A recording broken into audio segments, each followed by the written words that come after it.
What's going on, guys? It's your boy Rocky coming at you yet again with another COD mobile video. Today's video is going to be that promised how to solo queue to legendary video. I know you guys have been looking forward to this, so without further ado, let's get straight into the video. As this video goes on, you will see me giving some slight commentary as to why I'm doing certain things, but starting first and foremost, we're going to talk about sensitivity.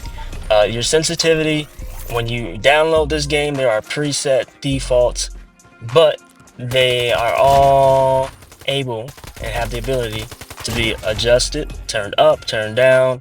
You can, do a lot of different things with that.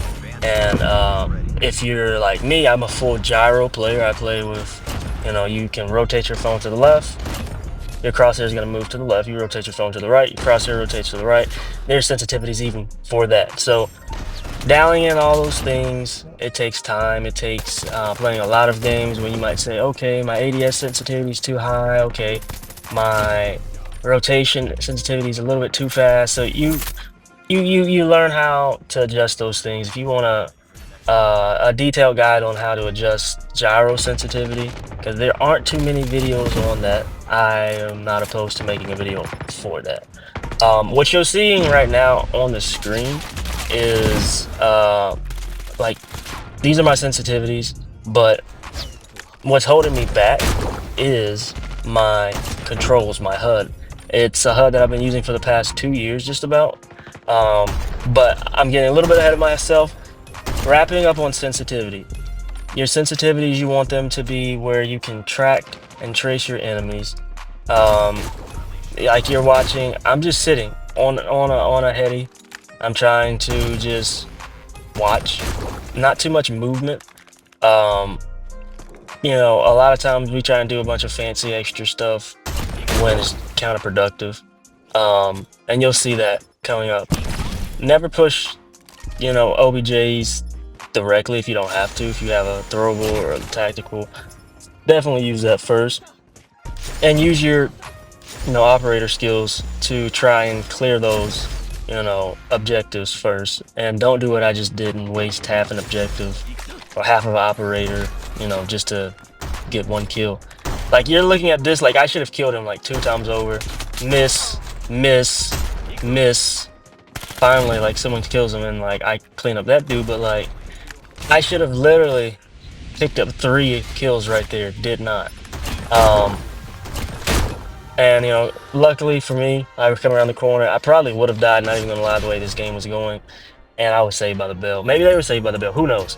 But with the sensitivity aspect, you want to make sure that you are dialed in for what works for you, and that's going to take time. It's going to take you having a good HUD, which we'll talk about here in 1 second, and then also finding a good FOV, which is your field of view.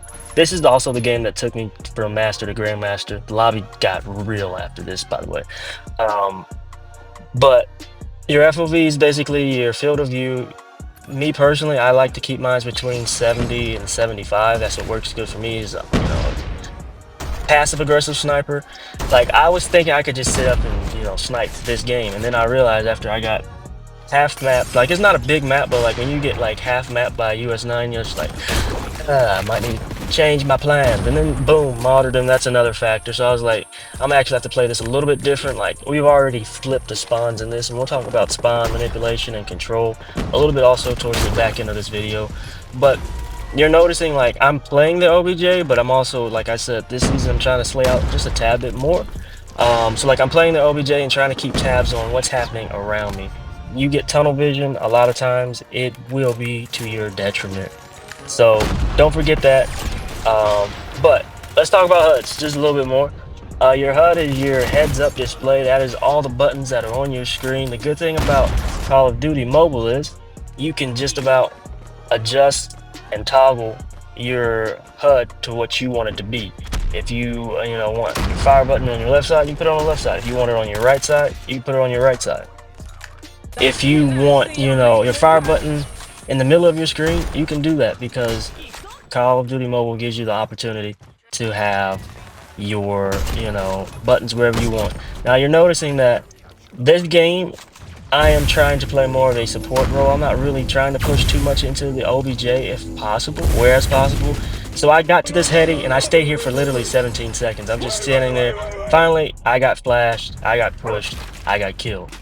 Right here, you'll notice classic Zaraki. He's very egotistical and like, oh shit! Yep, we are absolutely cooked, chat. GG. I knew they were there. I just, didn't think it was gonna be 3. I thought it was really just 2 of them. Stop the cap. But, right here, I should have wallbanged. Just, you miss every shot you never take. If you don't take the shot, you'll never know if it's gonna land or not. This dude right here, the guy in the Rambo outfit, he was really popping off. Like, that was probably their MVP. I should have literally waited for either the dude behind me to reload or for him to reload and pushed either one versus, backing up towards the guy behind me.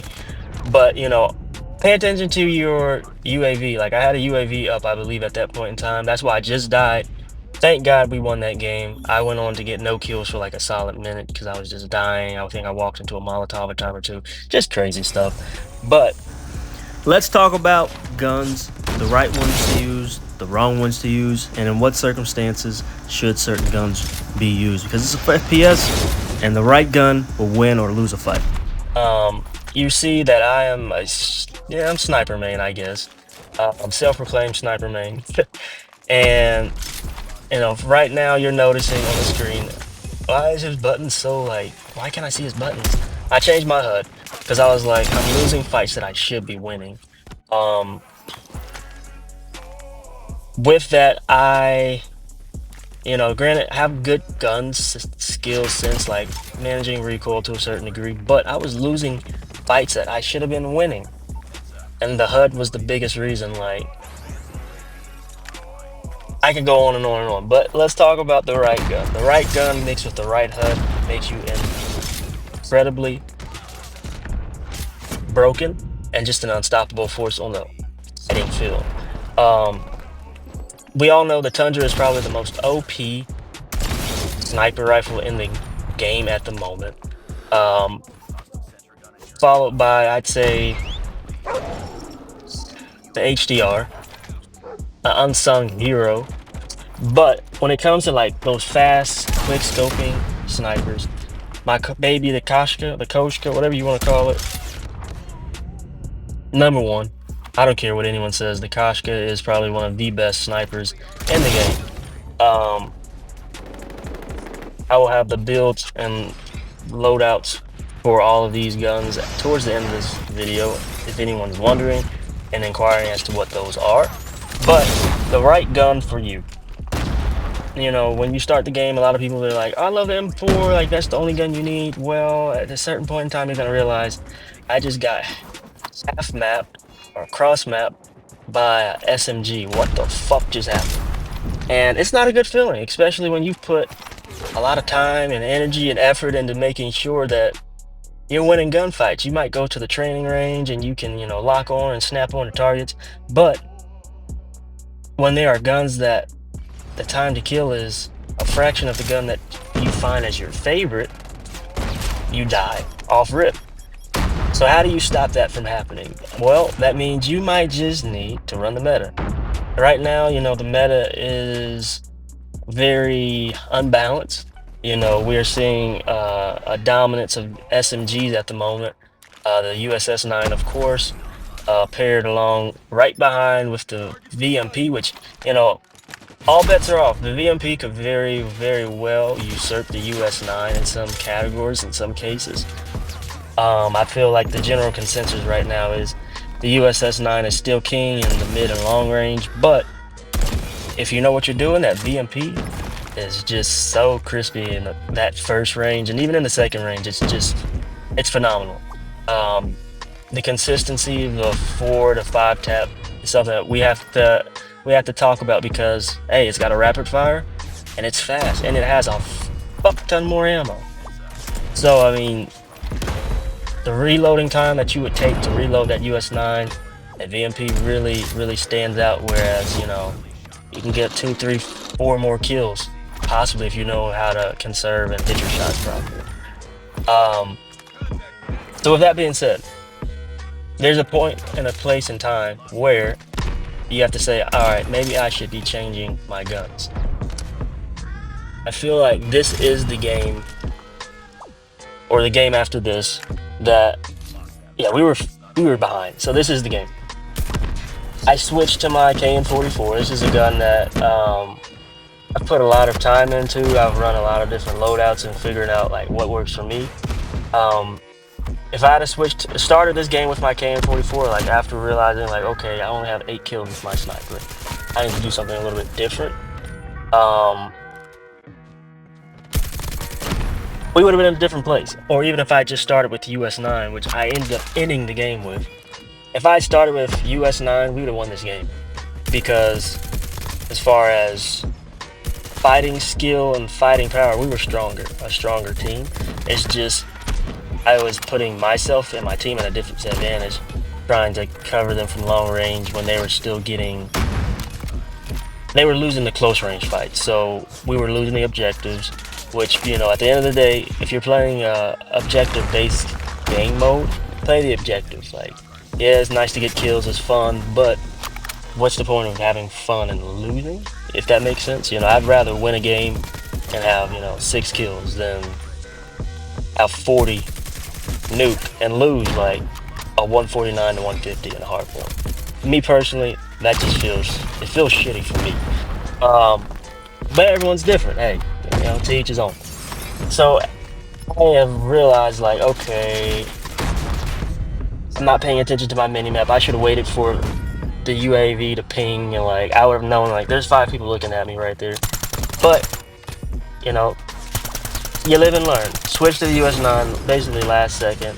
We ended up ending this game with about 25 kills, if my memory serves me correctly. And the one thing that we fell short at in this sense was we weren't manipulating the spawns properly. Once you learn how to manipulate your spawns, once you learn how to control what's going on in the aspect of like, they're gonna spawn over here. If we can get a spawn trap, 2 people can hold down that spawn trap.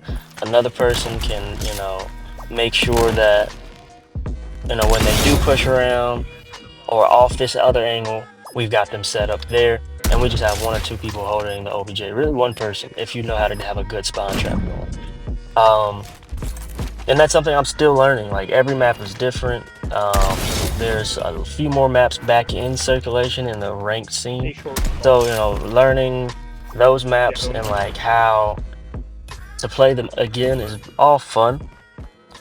But learning the spawn locations and the common camping spots. You know, if you play S&D, you probably know a couple of camping spots that are frequently used. And if you play Hardpoint on certain maps like Crash or what's another one, like Candor Hideout, you know there's certain places that people are just gonna be at. And I am cooking. This is a watch your boy cook. Like, I'm doing a lot of talking, but I'm also doing a lot of cooking. So like, yeah. Anyway, know the camping spots.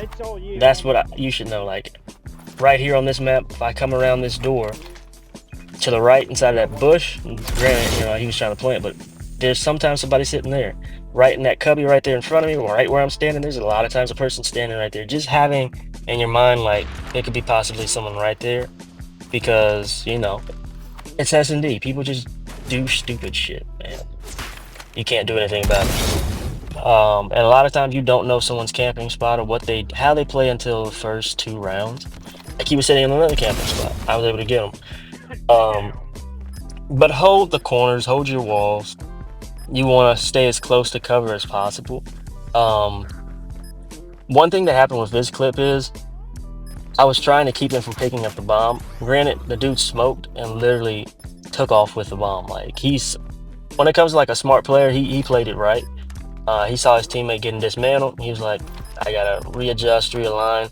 Now, granted, I've already tossed all of my smokes and my trophy system. So like, normally I would have we could have ended the game. I would have defused. Shot first. I hit the wall right behind him. He hit me. It is what it is. It was supposed to be a nice little ace. I was like, I need the ace. Didn't get it. And in the end, we ended up losing this game. Like that sealed the fate right there. That one nade didn't put my trophy system down. Like I knew, like, put your trophy system down. And try as my teammate might have tried, I called out right, then make another right. He did. He was laying prone. Certain things you just can't control. But by knowing the spawns and common camping spots, it takes your gameplay to a whole entire different level. This right here is the game that basically took me to legendary. And granted, I was playing S&D. I had one kill. This was my one kill, the last kill. You win some, you lose some, and then you just have moments where it just humbles you truly.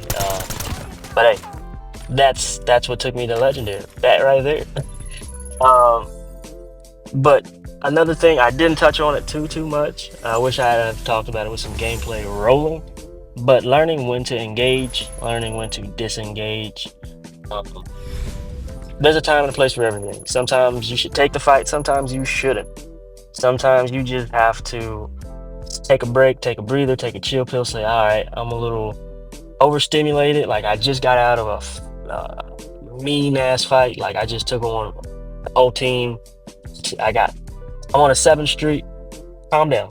Like allow yourself to take some deep breaths and then get right back to it. And then when it comes to like you're getting pressed by 2 people, you could slide out and challenge, or maybe you could jiggle Pete, slide back. They think, oh, he's running, then slide towards. Just play the situation, think a couple of steps ahead. That goes without saying. That's 2 points. Basically, knowing when to engage and disengage, and then also thinking a few steps ahead is knowing when to engage, or like reading your opponents. He's gonna go left, most likely, but if he goes right, how would I counteract it? I'm gonna toss a C4 to the right, and I'm gonna slide to my left. Or I'm gonna hold and just hold right here and wait for him to come out to my left. Say I start getting shot in my back, I'm hitting my C4 automatically. So just, think a couple of steps ahead. You never know what someone's gonna do. Right now the game is in one of those states that there are so many different unique play styles. You have to find your own. And once you do, you will grow and become a better and better player. But above all, remember, the most important thing in this whole process, it is just a game. If you feel yourself getting tilted, you feel yourself like, oh my God, I can't believe so-and-so did that. Like, hey, take a break, take a breather. It's still just a game. No matter what is going on around you, no matter what someone says, no matter how your teammates, whether they be randoms, if you're solo queuing, you will get mad. You will want to snap your phone in half. Trust me, I've been there. Remember, it's a game. If I'm not having fun, take a break, take a breather, and then come back when you're in a better mind state, because the mind state that you're in can either lead to greater success or a detriment to yourself and those around you. So just keep that in mind going forward, that you have the power to change anything going on in game or out of the game. And remember, as I try and leave you every week with each and every video, do something today to make someone else's day a tad bit better. Don't have to be something, extravagant, something flashy. It doesn't have to be something that costs money. Because at the end of the day, true happiness is something that money cannot buy. True happiness is something that, comes from within and not from things without. So do something to make someone else's day just a tad bit better. It might change their entire day, maybe the course of their week, or it just might maybe even change the course of their life. It's been your boy Rocky, and without further ado, I bid you adieu.